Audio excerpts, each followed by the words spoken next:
देखছেন AGT live 24/7। आप देख रहे हैं AGT live 24/7। You are watching AGT Live 24/7. করে আধুনিক যুগেও ভারতবর্ষে নারীরা সমস্ত কাজে অগ্রাধিকার পেয়ে আসছে এবং এই বার্ষিক পুরস্কার বিতরণ ডাক্তার মানিক সাহা মহোদয়কে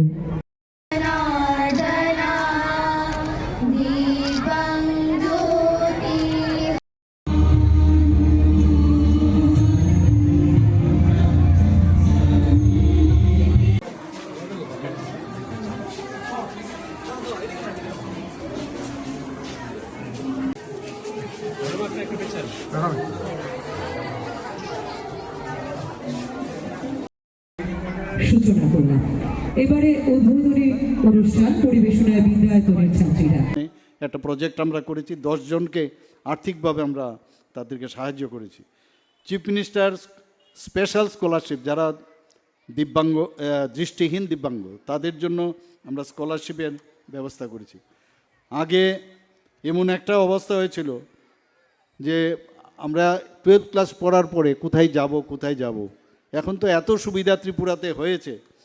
আপনারা সবাই জানেন যে এখানে ত্রিপুরাতে তো সেন্ট্রাল ইউনিভার্সিটি আছে, আমাদের স্টেট এমবিবি ইউনিভার্সিটি আছে, ন্যাশনাল ল ইউনিভার্সিটি হয়ে গেছে, ন্যাশনাল সংস্কৃতি ইউনিভার্সিটি হয়েছে, 6-7টার মতো আরও আমাদের এখানে যে প্রাইভেট ইউনিভার্সিটি এসেছে। এখানে মেডিকেল সিট আগে আমাদের সময়ে 10টা থেকে 12টা 13টা ছিল, এখন 350টা মেডিকেল সিট হয়েছে এমবিবিএস, এবং আগামী দিন আরও 100টা সিট হওয়ার জন্য চেষ্টা করছি। আরেকটা মেডিকেল কলেজ তাদেরকেও আমরা জায়গা দিয়েছি, তারাও বলছে যে সিজা মেডিকেল পর্যায়ক্রমে প্রায় 900 কোটি টাকা ওরা ওখানে পর্যায়ক্রমে তারা নিবেশ করবে এবং সুপার স্পেশালিটি হসপিটাল করবে। ডেন্টালের আগে বিডিএসের একটা সিট ছিল, এখন 63টির গভর্নমেন্ট ডেন্টাল কলেজে সে আসন সংখ্যা হয়েছে। বিএসসি নার্সিং 50টি হয়েছে।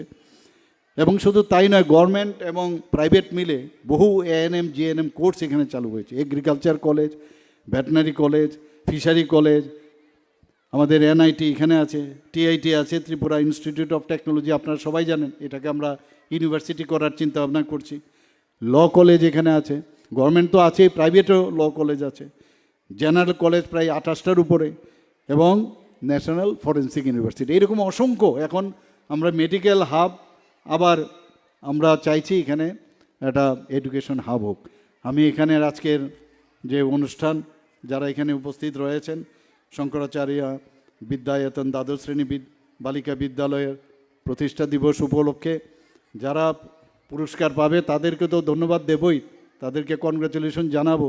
যারা পায়নি তাদেরকেও বলবো যে তারাও যেন উৎসাহিত হয় এবং আগামী দিন তারাও যেন একটা হেলদি যে কম্পিটিশন সেটা হোক, এবং এই স্কুলের উত্তরোত্তর শ্রীবৃদ্ধি ঘটুক, সে আশা রেখে আমার কথা বলা শেষ করছি।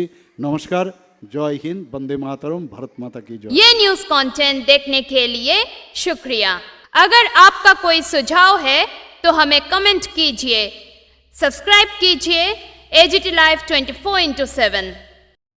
Thanks for watching AGT Live 24/7.